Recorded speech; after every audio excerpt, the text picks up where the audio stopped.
psychological point of view, it's herd think, isn't it? And that leads me to a question that when we speak of collectivism, a lot of people may not really have their teeth into what that word means. I mean, ultimately what we're talking about here, the secret is the death of individuality, is it not? And that might be a very slippery subject for most people who, as you say, haven't even got a definition of what even capitalism is or democracy. And if they have a definition, it's the usual one that's been handed up to them. So when people like us go for the jugular and say, do you not realize what's happening here? This collectivism is literally the death of individualism. A lot of people might go, what's wrong with that?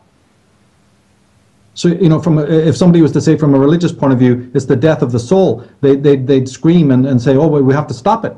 But if you're saying from a sociological, psychological point of view, it's the death of the self, it's the death of you, you know, operating from a sovereign position mentally and emotionally, most people just go, what of it?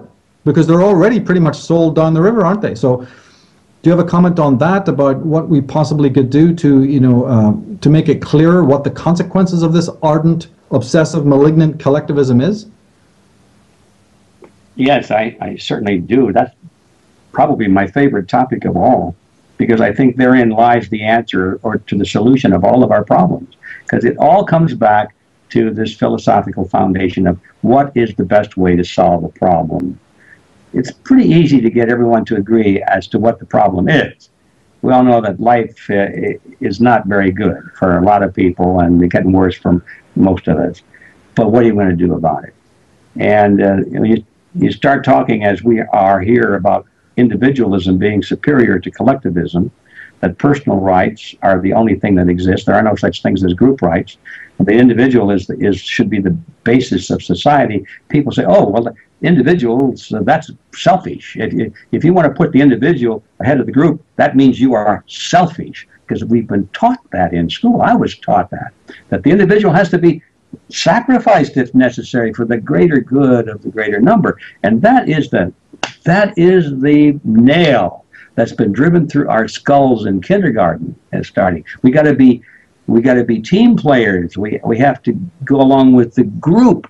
And I don't think this is the time to go into a refutation of all that. It takes a little time, but it can be done.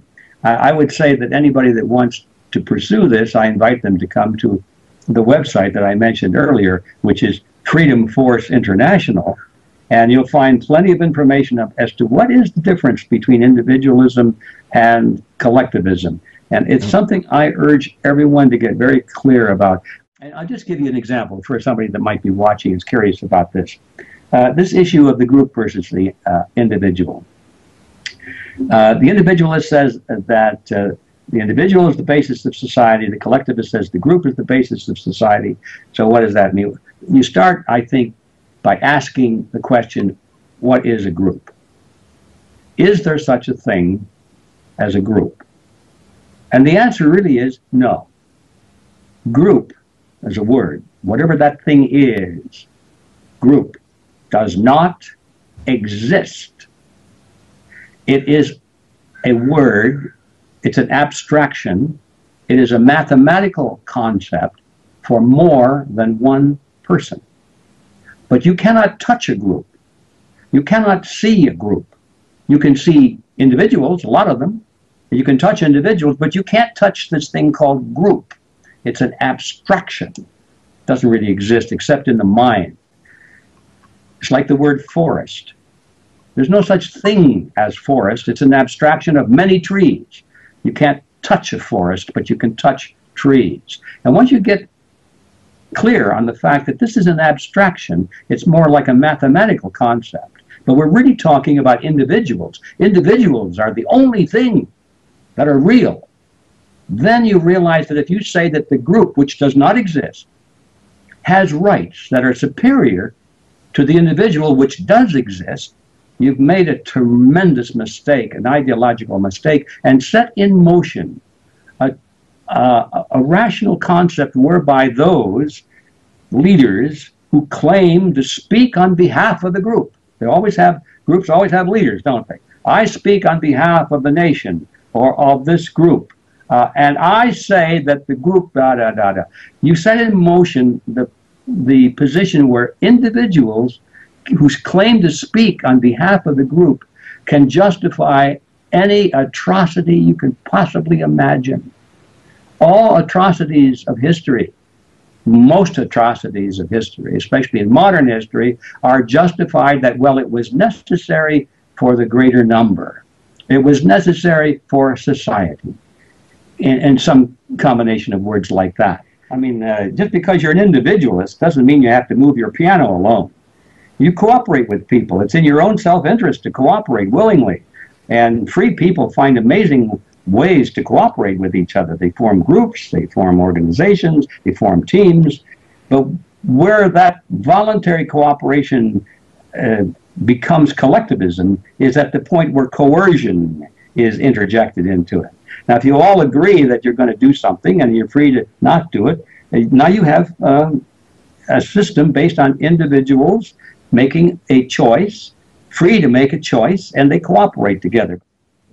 And it works, doesn't it? There's two kinds of collectivism. There's the collectivism with the big C and the small c. There's a certain ebb and flow, daily interactivity, needs of all sorts in a mercurial social sense.